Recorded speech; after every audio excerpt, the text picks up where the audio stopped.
Boa noite.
Boa noite a todos.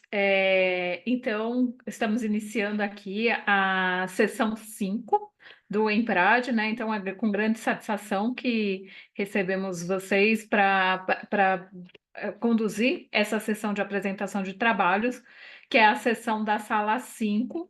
O tema é Finanças e Contabilidade, né, do IMPRAD, que é o Encontro de Programas de Pós-Graduação Profissionais em Administração.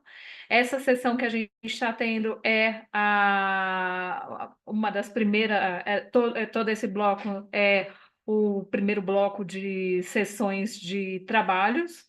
E a regra da apresentação, vou falar brevemente, né? E eu já passo para a Thais apresentar. A gente tem a seguinte regra: para apresentar, tem a duração de até 15 minutos cada um dos trabalhos.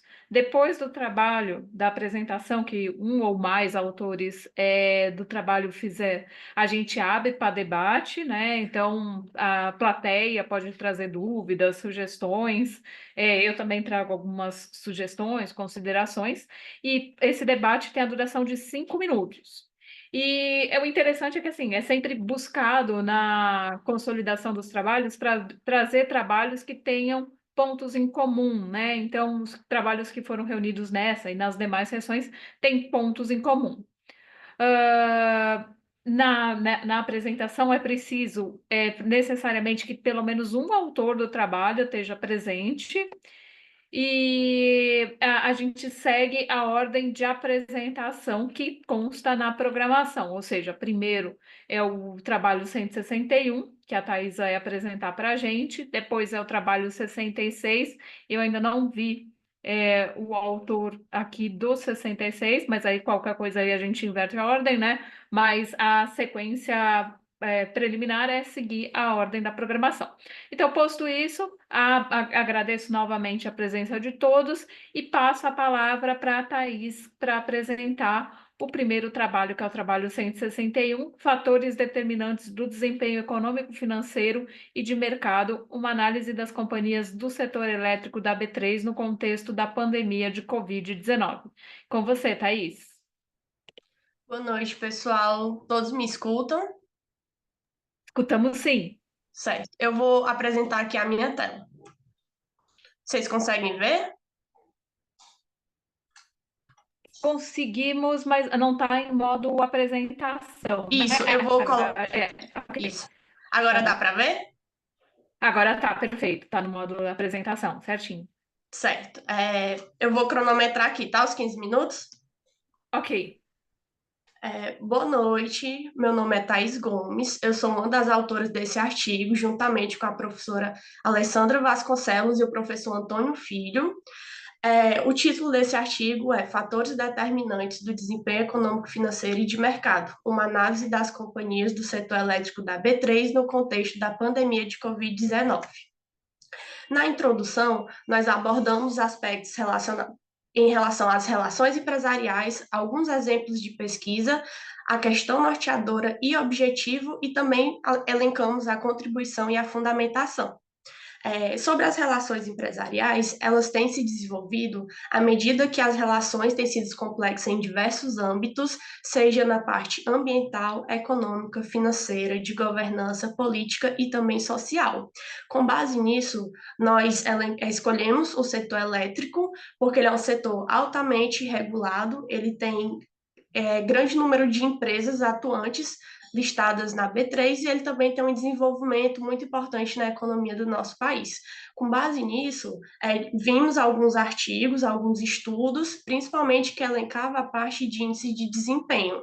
Então, abordamos exemplos de pesquisas na parte ambiental, com índice de sustentabilidade empresarial, no campo político, juntamente com a conexão na parte do desempenho, também abordamos a governança como os níveis diferenciados de governança corporativa e citamos também a parte da Covid-19, na parte de divulgação de informações, nos seus balancetes, nas suas demonstrações e, além dessa parte financeira, a parte operacional, regulatória e também de enfrentamento.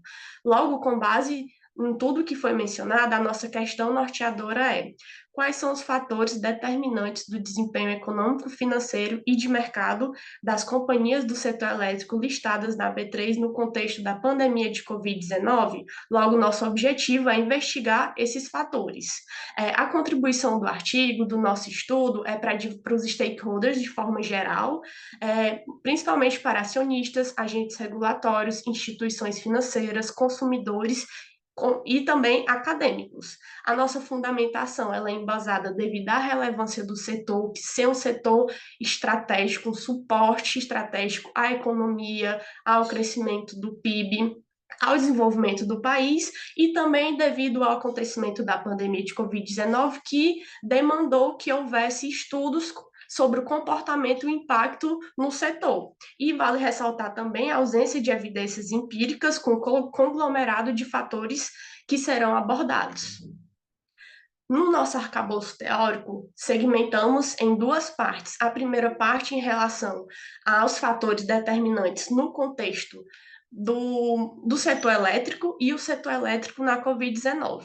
Então, elencamos 8 hipóteses, que são investimento em pesquisa e desenvolvimento, participação no índice de sustentabilidade empresarial, participação nos níveis diferenciados de governança corporativa, empresas controladas majoritariamente por iniciativa privada, concentração de propriedade, presença feminina no conselho administrativo, auditoria realizada por Big Four e maior tamanho.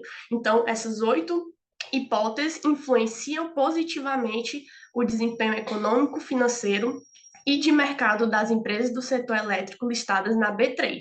Logo, vimos alguns estudos em relação à Covid-19, feito pelo Instituto Ascende Brasil e outros autores, como Almeida e Costa, Gonçalves, Silva, em relação ao impacto global feito no Brasil, impactado no Brasil, o grau de divulgação voluntária apresentado nos seus demonstrativos, nas suas notas explicativas, nos seus sites, a variação de consumo e também a inadimplência, as medidas de enfrentamento, que foram aquela flexibilização de normas operacionais, de prazos, também em relação com legislação específica, como a resolução da criação da conta Covid e outras questões. Na nossa metodologia, elencamos 3 subgrupos, que são a categorização, a composição e a sistematização do artigo. Logo, a finalidade dele é descritivo, com base no detalhamento feito. O método é documental, então utilizamos registros públicos e de materiais online, e a abordagem é uma natureza majoritariamente quantitativa devido ao tratamento dos dados, que foram estatísticos. A composição do estudo inicialmente foi um universo de 64 empresas listadas na B3, no setor de energia elétrica e no subsetor de utilidade pública. Utilizamos 5 anos, 2018 a 2022, com a data de recorte do dia 12 de outubro de 2023. Houve 19 exclusões devido ser de categorias diferentes, também não apresentar resultados por todos os anos que nós precisávamos, e logo a amostra totalizou 45 empresas, 9 dos níveis diferenciados de governança corporativa e 36 do método tradicional, perfazendo 225 observações. A nossa sistematização da metodologia ocorreu inicialmente com a coleta dos dados, depois o tratamento deles e, por último, a análise. A fonte foram extraídas do site da B3 e das próprias empresas. A base utilizada foi a economática, o tratamento foi no software Stata e utilizamos 2 métodos de estatística, que foi a estatística descritiva, mínimo, máximo, média e desvio padrão, e a regressão linear múltipla. E os indicadores econômico-financeiros são feitos com base em Matarazzo. Aqui temos 2 quadros. Primeiro, com as variáveis dependentes, apresentando o giro do ativo, a margem líquida, a rentabilidade sobre o ativo, a rentabilidade sobre o patrimônio líquido, a composição do endividamento, a liquidez geral, a liquidez corrente e o valor de mercado. Aqui temos a interpretação do que cada indicador representa, e nessa segunda parte temos o resultado esperado de cada grupo de indicadores. Aqui no segundo quadro, temos as variáveis independentes. Alguém está com o áudio ligado? Aqui temos as variáveis independentes no segundo quadro, que já foram as 8 mencionadas. Nessa segunda parte aqui, temos a interpretação, ou seja, empresas que possuem gastos em pesquisa e desenvolvimento, que participam desses índices, que possuem predominância privada, que possuem concentração acionária, que possuem presença de pelo menos uma mulher no conselho administrativo, que são auditadas por Big Four e possuem um maior tamanho. Aqui é o que elas representam: a adesão, a concentração maior. E nos resultados, primeiro temos a tabela das variáveis dependentes. Aqui na coluna mínimo, temos em destaque a margem líquida, a rentabilidade sobre o ativo e sobre o patrimônio líquido. Em contraposição, ML, RPL e LG possuem os maiores índices aqui na coluna do máximo. Já para a média, nós temos aqui GA, ML e LG cerca de 40% do resultado aqui nas empresas nesses índices. Para o nosso índice de uniformidade, nós temos GA, RA, CE e LG com a maior uniformidade dos dados. Já na tabela 2, nas variáveis independentes, considerando as 225 observações feitas, atribuímos o valor de zero para aquelas empresas que não possuíam investimento em pesquisa e desenvolvimento, participação nos índices, uma estrutura societária majoritariamente privada, concentração de propriedade ou concentração acionária. Então, essas 7 variáveis, com exceção do tamanho, são variáveis dummy. As empresas que investem em P&D atribuímos zero, as que não investem atribuímos zero e as que investem atribuímos um. Então, aqui observamos que cerca de 90% das empresas investem em pesquisa e desenvolvimento, possuem uma estrutura societária majoritariamente privada e possuem a concentração acionária. E aqui na nossa coluna de uniformidade dos dados, nós destacamos também investimento em pesquisa e desenvolvimento, participação no índice de sustentabilidade empresarial, uma estrutura societária e concentração de propriedade, como os índices mais uniformes. Na tabela 3 do desempenho, mostramos aqui o desempenho econômico. No modelo 1 e 2 apresentam resultados semelhantes, pois possuem concentração de propriedade, resultado em negativo e estatisticamente, certo? É significativo. Já no modelo 3, possuímos resultados positivos e estatísticos. E no modelo 4, temos participação no ISE, estrutura societária e concentração de propriedades, resultados positivos, mas que não foram significativos. Considerando os indicadores que foram impactados por todos os 4 modelos, nós destacamos pesquisa e desenvolvimento, participação nos níveis diferenciais de governança corporativa, presença feminina no conselho administrativo, auditoria realizada por Big Four e a variável tamanho. Temos aqui um R2 ajustado, variando de 17,3% a 19,8%. Temos teste F de ANOVA positivo e significativo, mostrando que as variáveis independentes influenciam sobre as dependentes, e não tivemos problemas com nossos testes de autocorrelação dos resíduos, dos comportamentos dos resíduos, e também o teste F tolerância não foi violado. Esses resultados encontrados corroboram com os estudos de Costa, Alves, Gomes, Malansky e Phelps. Nessa tabela 4 do desempenho financeiro de mercado, apresentamos mais 4 modelos. No modelo 1, participação no ISE, além de ser negativa, é representativa, e a estrutura societária, ela é um valor negativo, concentração de propriedade, presença feminina e auditoria são valores positivos, mas não são significativos.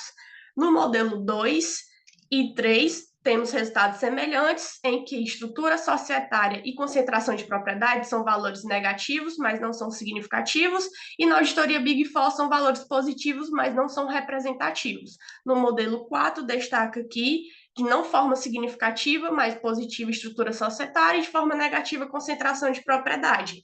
Temos aqui um R2 ajustado um pouco maior, de 15,1% a 43,9%. Nosso teste F de ANOVA foi positivo e significativo, e não houve nenhum problema nos nossos testes de autocorrelação, comportamento dos resíduos e tolerância.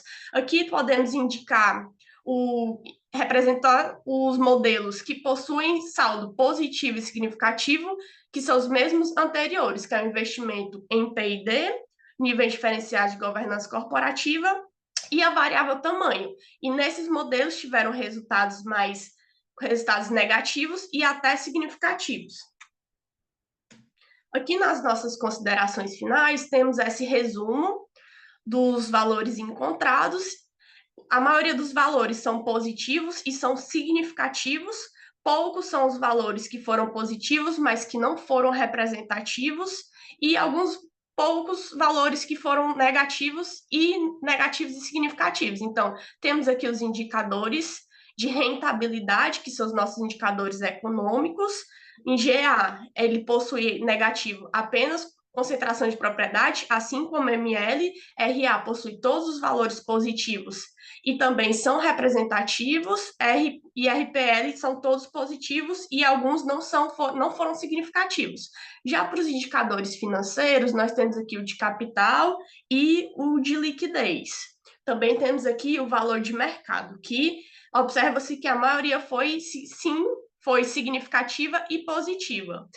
Então, aqui apresentamos as relações empresariais nesses fatores multifacetados para o campo da energia, considerando o nosso índice econômico, financeiro e de mercado. A limitação da pesquisa é pela amostra, a quantidade de empresas, pela data de recorte, também pela amplitude temporal, porque foram utilizados 5 anos, 2018 a 2022, e pelos indicadores abordados, que foram esses indicadores econômico-financeiros de mercado, e também tem os nossos índices independentes. Então, como sugestão, temos a alteração do recorte temporal, utilizar mais anos, inclusive 2023, que é o mais recente, outros indicadores como turnover, Q de Tobin, eficiência, alavancagem, intangibilidade, a aplicação de diferentes métodos estatísticos também, como sendo matriz de correlação, teste T de Student, teste de Mew-Whitney para variáveis independentes,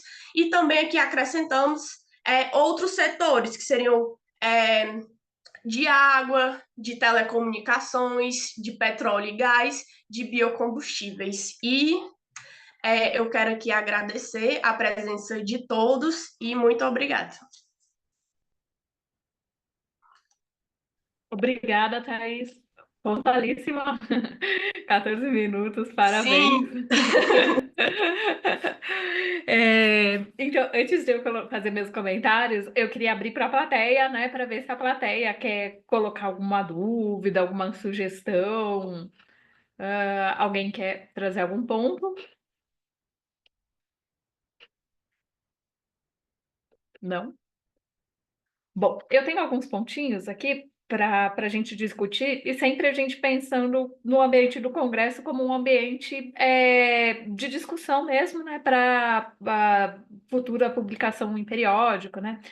Antes de trazer os pontos que me levantaram dúvidas, né, queria parabenizar os slides. Eu acho que eles souberam sumarizar bem os pontos do artigo, né? Então, às vezes a gente vê alguns slides que não são tão sumarizados. O teu mostrou bem perfeitinho, assim, os pontos centrais, então tava uma boa visualização gráfica, então eu achei um ponto bastante positivo.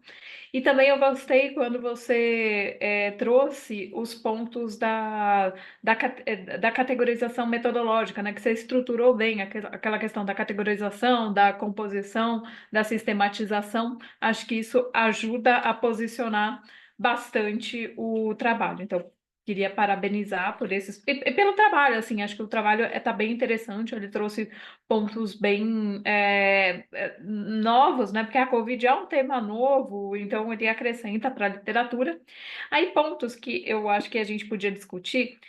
Olhando para a questão da pesquisa, né? Na questão da pesquisa, vocês colocam quais são os fatores determinantes, né? Em outros pontos, vocês colocam fatores que influenciam, fatores determinantes, e trazer só os fatores que vocês relacionaram. Eu acho que fica um pouco pesado, porque dá a impressão que só esses fatores determinam o desempenho econômico financeiro. Eu acho que uma mudança sutil seria quais fatores influenciam o desempenho, né? Porque até no decorrer do texto vocês colocam mais o dizer influencia, e quando eu coloco o termo determinante, a primeira visão que eu tenho é vai falar o que determina, né? Me parece, me dá uma impressão mais forte, né? Quando a gente fala determinante. E aí nessa linha também, de se determinar ou de influenciar, aí queria ver de vocês se vocês não pensaram em incluir variáveis de controle em adição a essas variáveis, para tentar isolar e talvez até conseguir um R quadrado um pouquinho maior, né? Se foi pensada essa alternativa de incluir variáveis de controle. Foi? Sim, a gente discutiu, primeiro que tem muitas variáveis e tem muitos indicadores, né? Então, Uhum, nosso intento foi partir dessa parte mais de econômico-financeiro, elencado com o ponto das variáveis independentes, porque é uma coisa que nós lemos dos estudos, outros artigos, e que a gente acabou que tinha muito valor, muita parte sobre rentabilidade, muita parte sobre giro do ativo, sobre muito estudo sobre composição do endividamento, mas não tinha tanto unido à parte da Covid, que é um estudo, que é um acontecimento muito recente, mas também vinculado à atividade, a outras variáveis mais social, como a uhum, questão da presença feminina no conselho administrativo, também não só considerar a parte também de governança de níveis diferenciado, mas também vamos ver outros índices, né? Então a gente primeiro que o maior desafio foi consolidar as variáveis, né? Tanto as uhum. econômico-financeiras e também acrescentamos a de mercado, porque é importante. Então fomos fazendo um filtro, lendo alguns artigos e procurando assim também, o que que vamos fazer alguma coisa de diferente. Vamos pegar o que mais tem, que é o índice de desempenho, e vamos ver por outro aspecto. Vamos ver aqui em relação à Covid, que é algo novo, mas em relação a, por exemplo, auditoria, é, sobre a questão também da concentração de propriedade. Então, nosso objetivo foi consolidar, escolher esses índices, essas variáveis, tanto dependentes quanto independentes, para poder estudar e associar nesse acontecimento, e também teve a questão do período, né? Que foram 5 anos, tem estudos que utilizam 10 anos, utilizam umas 10, 15 variáveis, são estudo mais intenso, então nós discutimos que no momento seria mais interessante a gente fazer dessa forma, mas que de repente para um futuro estudo a intenção seria utilizar a sugestão que a gente fez no artigo, que seria pegar mais tempo, utilizar outros métodos estatísticos e também utilizar outros índices, não só esses índices de desempenho que são mais abordados, né? Mas também utilizar, por exemplo, o turnover, a questão da intangibilidade, a eficiência, o crescimento, a alavancagem, o Q de Tobin, que é a variável de mercado. Então, foi mesmo assim a questão da perspectiva do momento. Qual seria o nosso foco? O nosso foco foi esses índices, que também foi um pouco difícil de escolher, mas que nós conseguimos, e na leitura de outros projetos, outros artigos, enfim, a gente entendeu que a nossa necessidade no momento seria atuar mais em cima sobre essas variáveis, mas que no futuro estudo nós queremos sim aplicar outros métodos e outras variáveis. Eu acho que interessante, né? Tem como você colocou essa limitação que vocês optaram mesmo. Às vezes, pensando no periódico, pode pensar em variável de controle como mais variável independente, né? Porque aí é possível melhorar o R quadrado. Então, às vezes, a gente costuma usar o tamanho da empresa, ah, o tamanho do ativo, enfim, algumas variáveis junto como variáveis independentes para tentar aumentar o poder explicativo, mas isso é como sugestão mais como você colocou, para futuros trabalhos. E uma última sugestão, até aí é mais bem uma sugestão específica mesmo em linha do. Eu acabei orientando a minha, acabou de defender recentemente um trabalho sobre legibilidade e a diversidade, né? E aí eu vi que você colocou a questão da presença feminina no CA. E aí um ponto que a gente discutiu até na banca dela, e aí eu compartilho aqui com vocês, assim, às vezes a presença feminina pode não ser um indicador da diversidade, porque vamos supor, tem um conselho de administração que tem 4 pessoas e as 4 são mulheres. Né? Aí não seria uma diversidade, porque seria só um conselho feminino. E aí um outro que tem 3 homens e uma mulher. Então, às vezes, se for com o foco de ver a diversidade, talvez valeria ver o balanço de qual é a proporção de homens e mulheres no conselho, porque aí está. Esse é um ponto que a gente também, originalmente, no trabalho tinha feito de uma maneira diferente, e aí na banca foi discutido esse ponto, então por isso eu estou compartilhando, porque assim, às vezes a gente fala da diversidade e às vezes só tratar só a presença feminina não quer dizer que tenha diversidade, porque se é um conselho de 4 pessoas, as 4 são mulheres, não tem a diversidade, né? Então, só para refletir mesmo, só compartilhando aqui. Sim, sim, e o que eu vi muito nos estudos que eu fiz, nos relatórios, nas demonstrações que eu vi das empresas, é que era justamente o contrário, eram de 10 pessoas, 9 homens e uma mulher. Isso quando Sim, tinha, né? Então é é, uma coisa que a gente pode perceber também, até no balanço social, no balanço sustentável, quando a gente acaba lendo nas demonstrações das empresas, que algumas empresas não informam tanto e outras informam de modo separado. Por exemplo, algumas sim. empresas eu tive que pesquisar sobre a questão do comitê, um artigo específico sobre o comitê, porque no balanço total da empresa, no Sim, demonstrativo dela, não falava nada. Então, eu é, tinha que entrar no site da empresa, eu tinha que pesquisar quem era o comitê administrativo daquele ano, eu tinha que abrir as atas de reunião, então foi uma pesquisa muito uhum, intensa para achar esses dados, porque, inclusive, imagino. muitas empresas não são coisas fáceis, porque É, parece que eles não se importam muito. E o que eu sim. percebi foi muito isso. Tinha empresas que em um ano colocava uma mulher e nos outros 4 anos não tinha mulher. Colocou basicamente para informar que, olha, nós temos diversidade. Foi isso que Sim. eu percebi lendo assim os balanços, vendo as atas, vendo os artigos sobre os comitês de administração. Então, realmente foi um ponto que a gente achou muito interessante, muito pertinente de colocar, justamente para ver essa questão. Será se as empresas realmente têm a presença feminina num conselho administrativo, que é um órgão executivo muito importante e essencial para essas empresas que estão listadas na Bolsa? Então, foi isso que eu pude perceber quando eu abri os arquivos e vi que muitos não tinham presença feminina e alguns tinham uma. Por isso que a gente Uhum, acabou optando como se a uhum, presença de pelo menos uma mulher, porque em uhum, muitas empresas não tinham mulher, sim, não tinham. sim. Sim, sim, a gente também percebeu esse ponto no trabalho que a gente conduziu, e essa mesma dificuldade que você relata, a gente também viu. E a gente, nessa dissertação, a gente viu o conselho, auditoria e contador. Contador, então, para achar o nome e saber se é homem ou mulher é bem difícil. Então, assim, você tem, agora que você coletou, você também tem um tesouro nas mãos, você pode fazer vários artigos a partir dele, brincar com esses dados, ver a proporção, ver, vale bem a pena. Já fez a coleta, então você tem um tesouro na mão para brincar com esses dados.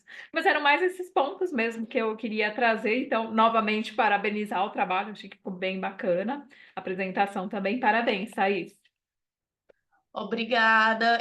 Eu queria só finalizar aqui e agradecer a presença dos meus amigos Lucas Mariano e Natália Rodrigues. Obrigada, eu amo vocês. Legal, obrigada por estarem na plateia. Bom, então, dando sequência aqui à condução da sessão, a gente passa pela programação, a gente passaria pela programação ao segundo trabalho, que é o 66, mas eu não estou vendo o autor aqui do trabalho, né? O artigo 66 é orçamento público para o financiamento da educação superior no âmbito do transporte escolar universitário no município de Cuitegi, Paraíba. O autor do trabalho é um autor único, é o Edivan de Lucena Domingos. Edivan não está aqui, confirmem, não está aqui na sala, ok? Edivan, se tiver com algum outro nome, por favor, se manifeste. Não está, né? Bom, até o fim da sessão eu vejo novamente se ele não está, para a gente tentar, mas a princípio ele não está. E aí, também dando sequência, o próximo trabalho que a gente tem seria o 170, que é o impactos da IFRS 16 na performance econômico-financeira em empresa de siderurgia. Os autores são Wallace Silva e Fabrícia Constantino. Wallace Silva e Fabrícia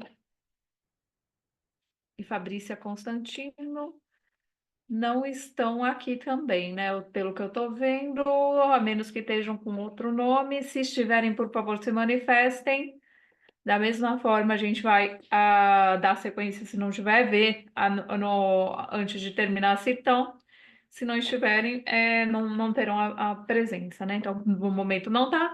Então, com isso, a gente passa para o último trabalho, que é o 58, Resiliência e Adaptação, análise do impacto da pandemia de Covid-19 nos indicadores financeiros das empresas do agronegócio brasileiro, que é com o John Elias Eruti e a Fabiana Lopes da Silva, meus colegas da FIPECAF, né? Então, passo a palavra para o John.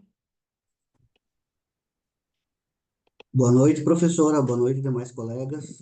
Né? Obrigado aí pela Boa presença de noite. todos. Boa noite. É um prazer aqui estar podendo compartilhar com vocês um pouco desse material. Eu vou compartilhar minha tela aqui para a gente poder dar início.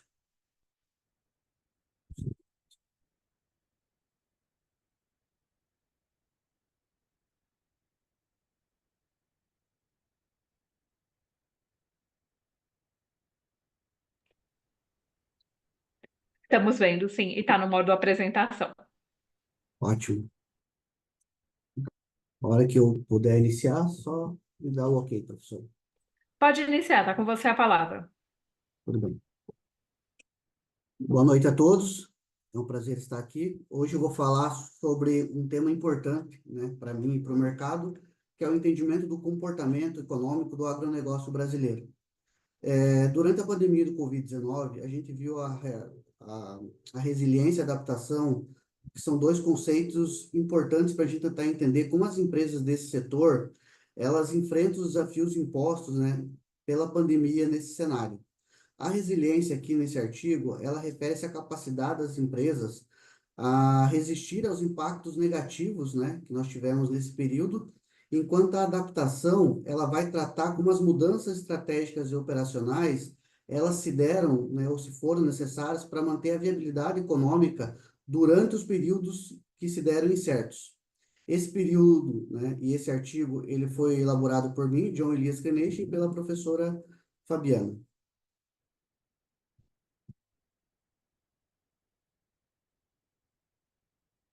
Bem, dando continuidade aqui na minha introdução, então, o agronegócio, ele é um dos principais motores da economia brasileira. Ele só não contribui como significativamente para o PIB, mas ele também tem um papel essencial hoje na balança comercial, principalmente como meio de exportação com as principais commodities, né? Então, o Brasil hoje ele é referência no suco de laranja, café, milho, soja. E, além disso, né, o agronegócio também ele tem um aspecto importante, tanto na rede social como cultural, em vários municípios, em várias regiões e também estados. Hoje, nas áreas rurais, onde nós temos principais fontes de emprego, o agronegócio ele é uma fonte de desenvolvimento local.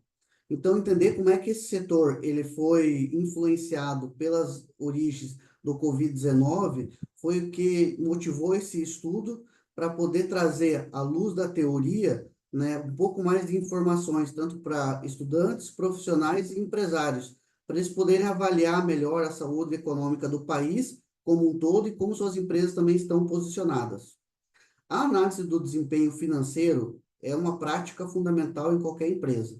Mas para esses players em questão, eles precisam tomar decisões informadas, principalmente relacionadas a um produto que é a commodity, que não está na mão deles.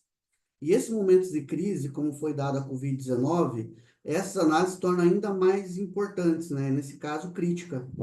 É, essas empresas, elas têm que avaliar a capacidade de respostas em momentos de choques econômicos e identificar essa vulnerabilidade e se adaptar às suas estratégias para manter a competitividade no mercado. Então, estudos anteriores que nós fizemos, né, e pesquisamos sobre eles, que foi de Pur, Jacob, Ford 2015, Starling e Porto 2014, eles destacam já a importância de ferramentas de análise em cenários de instabilidade. E eles reforçam a relevância contínua dos negócios ter esse tipo de análise para conseguir mitigar essas variáveis. A questão de pesquisa partiu da investigação guiada, né, sobre uma pergunta central. De que maneira que a pandemia do Covid-19 impactou os indicadores financeiros das empresas do agronegócio listadas na B3? Essa é uma questão que nos permitiu focar em análise em aspectos concretos, principalmente como liquidez, endividamento e rentabilidade, e como esses indicadores eles foram influenciados de alguma forma ou outra por essa situação econômica. Então, a B3, por ser a principal bolsa brasileira, né, ela reúne empresas desse setor e outros setores econômicos, e nós entendemos que ali tinham informações que poderiam trazer explicações e principalmente objetivos para nós para compor os principais indicadores financeiros. O nosso referencial teórico, além do agronegócio ser importante para a economia, ele se destaca no mercado internacional, né, por uma combinação de fatores. Primeiro, o Brasil ele tem uma extensão territorial propícia para isso. Segundo, a nossa diversidade de clima e a capacidade de inovação do setor agrícola é reconhecida mundialmente. Então, nós temos essa vantagem competitiva. No entanto, essa relevância ela também traz muitos desafios específicos, como a dependência de alguns mercados e também a dependência das variações climáticas. Por nós termos essas grandes regiões, né, nós vimos recentemente, temos regiões no sul que quando chove, regiões do meio norte que fazem sol. Então, essa é uma gestão de uma cadeia produtiva muito complexa e integrada. E no agronegócio, um outro ponto que é importante avaliar, que é a estrutura de capital. Esse se torna um elemento muito crítico, que determinadas empresas, elas são necessários financiar suas próprias operações que estão em expansão. E hoje terra é um bem de capital muito caro. Então, devido à natureza do setor, né, como ciclos de produção longos e alta volatilidade no preço de commodities, as empresas precisam de uma estrutura de capital que equilibre risco e retorno a todo momento. Então, uma empresa altamente alavancada, que pode enfrentar dificuldades, né, em tempos de crise, como pode ser o caso da pandemia do Covid-19, a gente entende que como que se daria um fluxo de caixa, né, nesse momento e como que a empresa lidaria com isso. Então, a análise ela foi estruturada, né, partindo de uma estrutura de capital, para tentar entender como as empresas iriam gerir esse caixa baseado em dívidas e como elas iriam financiar suas operações e para trazer à luz, né, da teoria e para nós informações de como seria essa resiliência em momentos de incerteza, como o agronegócio lidaria com isso.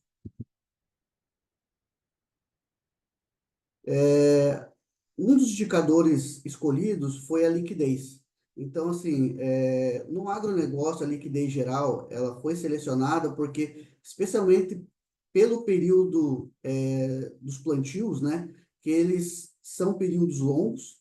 Então, assim, fica difícil você ter um ativo biológico ali, que é uma planta que está fazendo o crescimento vegetativo no solo, e ela está sofrendo situações incertas, como eu já disse, clima, preço de insumos, num período ainda de uma Covid-19, como que ficam os ciclos de produção, a volatilidade do mercado e uma geração de caixa, né?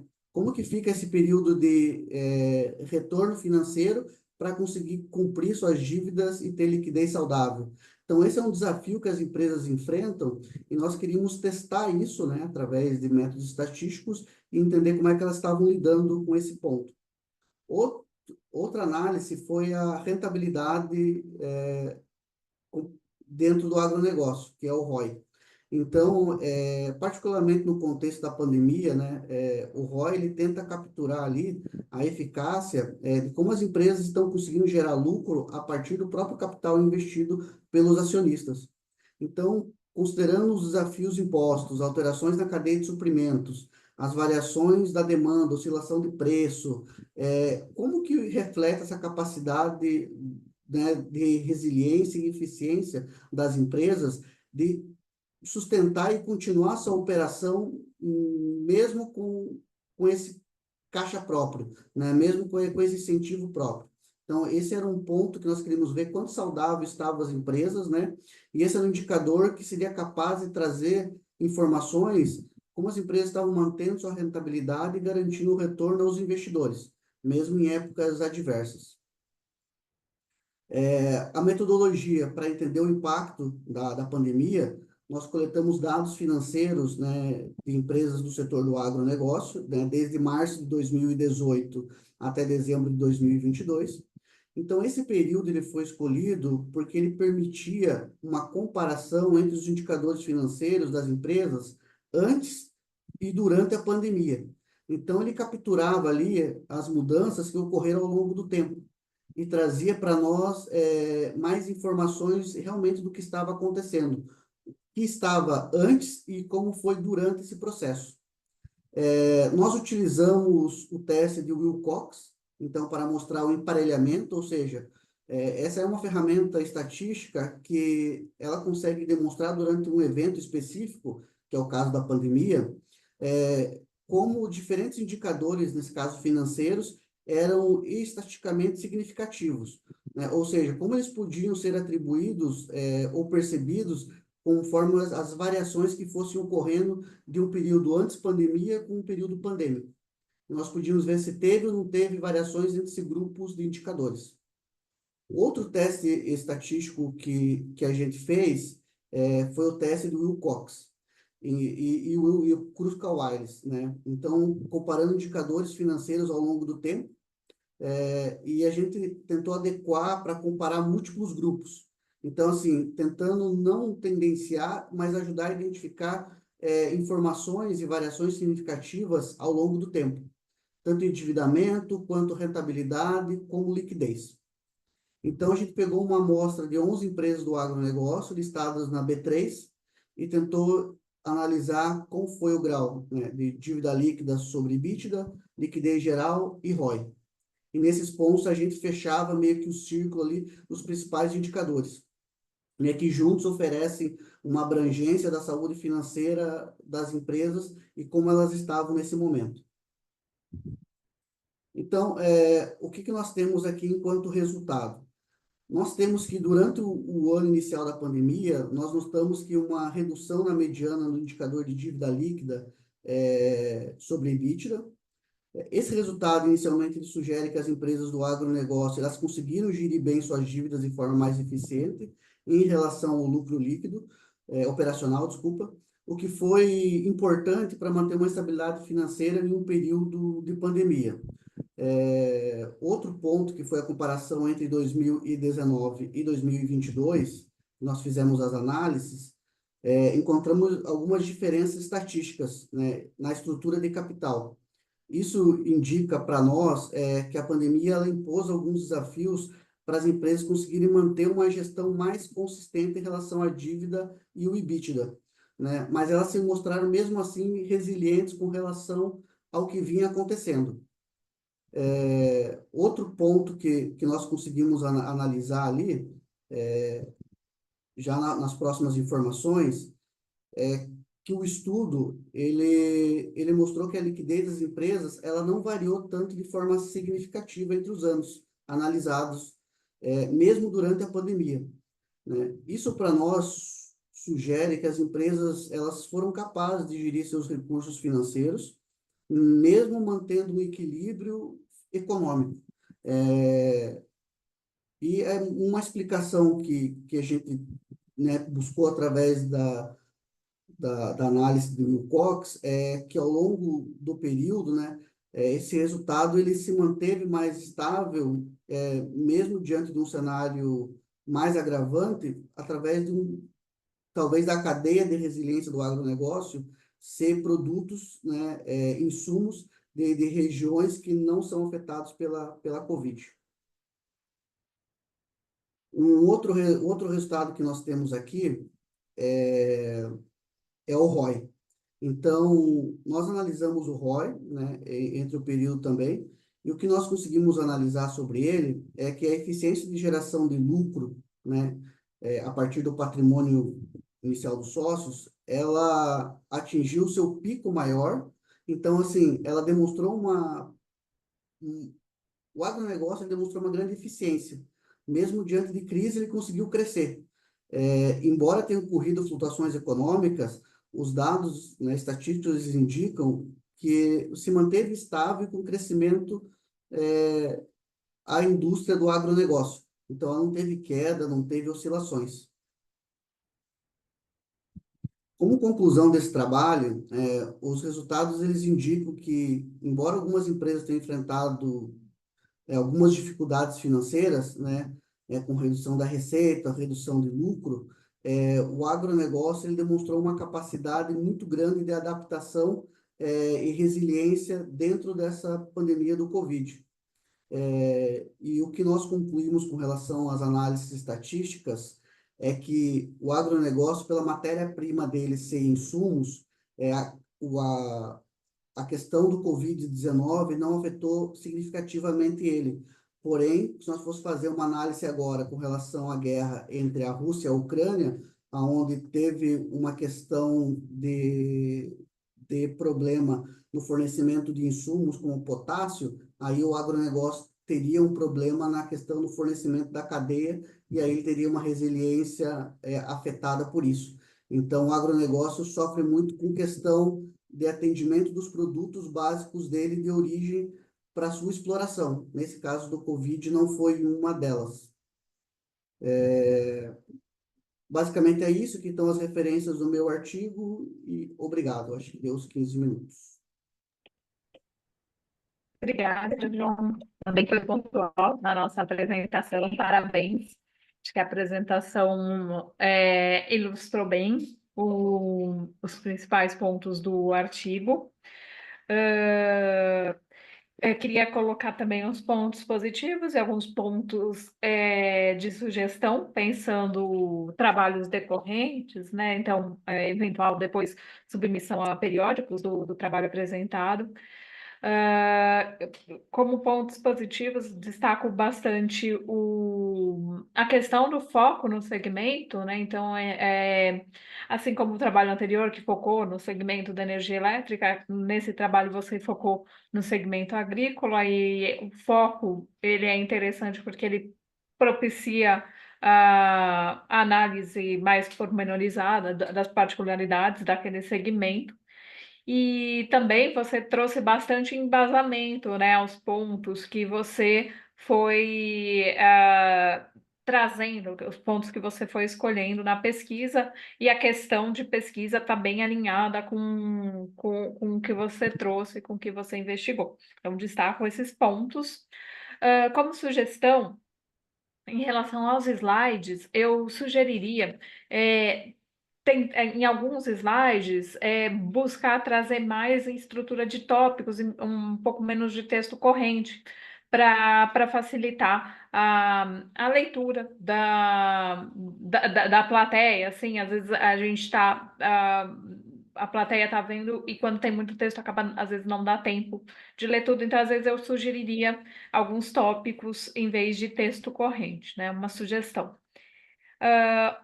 Aí também, uma outra sugestão, também é parecida com a sugestão que eu trouxe para a Thaís no trabalho anterior, é que você investiga no trabalho a questão do impacto da pandemia.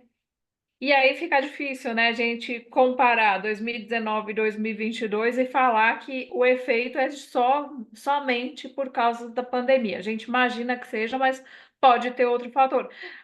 Vamos imaginar trabalhos agora que vão investigar antes e depois da pandemia, agora em pegar as demonstrações de 2024, quando fechar 2024, e pegue demonstração de algumas empresas do Rio Grande do Sul. E aí não poderia falar que seria só o efeito, não é o teu caso, né? Mas é só para ilustrar falar o efeito da pandemia, porque está pegando o ano depois e ano antes, e teve um outro evento grande que aconteceu, como o efeito climático. Então, eu até colocaria isso, talvez vale estressar isso como uma limitação do estudo, né? Porque só a gente comparar um ano anterior e um ano posterior da pandemia, pode ter alguma outra variável, alguma queimada, sei lá, ou como o segmento agrícola está exposto, né, muito à questão climática, pode ter algum outro fato que explique não só a pandemia. Então, acho que isso valeria trazer como uma limitação do estudo, que está fazendo a comparação dos anos, mas que podem ter outros fatores. E aí, nesse caso, no da Thaís ainda é possível incluir com variável de controle.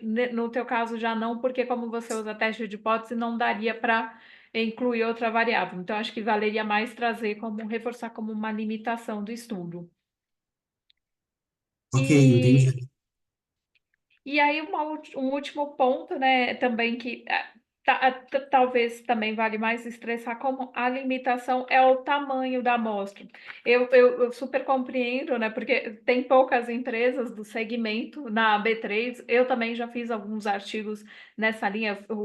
Por exemplo, eu fiz até com menos, com 7 empresas que eu estava testando empresas premiadas como inovadoras e não. Então, o escopo é pequeno mesmo, mas isso traz limitações estatísticas, né? Então, nos testes teve alguns que você comparou com 10, 11 empresas, então isso limita o poder estatístico. Se a gente fosse usar algumas técnicas mais robustas, como regressão, por exemplo, não seria possível, que aí teria o tamanho mínimo da variável. Então, só também estressar como uma limitação do estudo. Mas é totalmente compreensível, né? Porque o escopo do segmento é esse mesmo, né? Aí talvez valha, até nessa linha dessa limitação, sugerir talvez trazer como sugestão para futuros estudos, estudos qualitativos, né? Que como o escopo é pequeno, a quantidade é pequena, poderia-se ter um estudo qualitativo para averiguar pontos em profundidade dessas poucas empresas. Então, essas seriam as sugestões que eu traria. Esses pontos das limitações de estudo, isso é importante deixar evidente no artigo, essas limitações? Isso, na última sessão, na sessão da conclusão, a gente coloca que não tem problema nenhum a gente relacionar que o artigo tem limitações. Todos os trabalhos científicos têm limitações. O que vale é a gente trazer essas limitações no trabalho, porque quem está lendo vai estar ciente que essas conclusões foram tomadas considerando essas limitações que foram enfrentadas. Ok. Então é isso, de novo, queria parabenizar o trabalho. Não sei se alguém mais da plateia quer trazer mais algum comentário, alguma sugestão, alguma dúvida.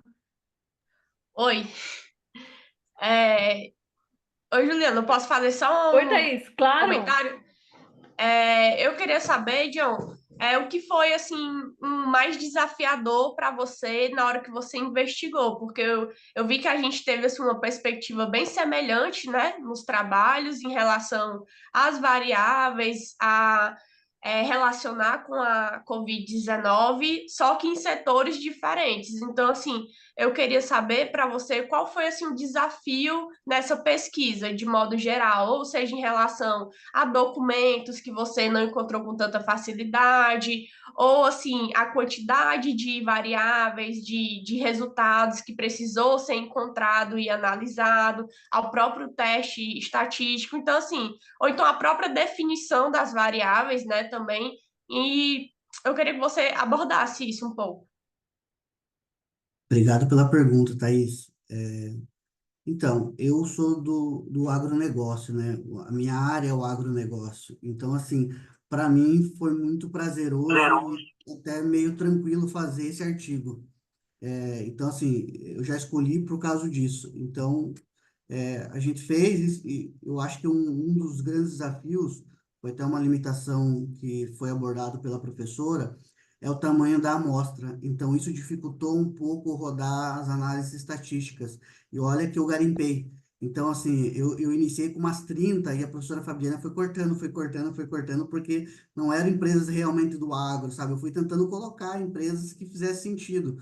Mas essas empresas, elas não tinham realmente do agro e a gente foi eliminando. E quando vê, ficamos só com 11 empresas, né? Mas lógico que são empresas bem relevantes, com grande influência no mercado.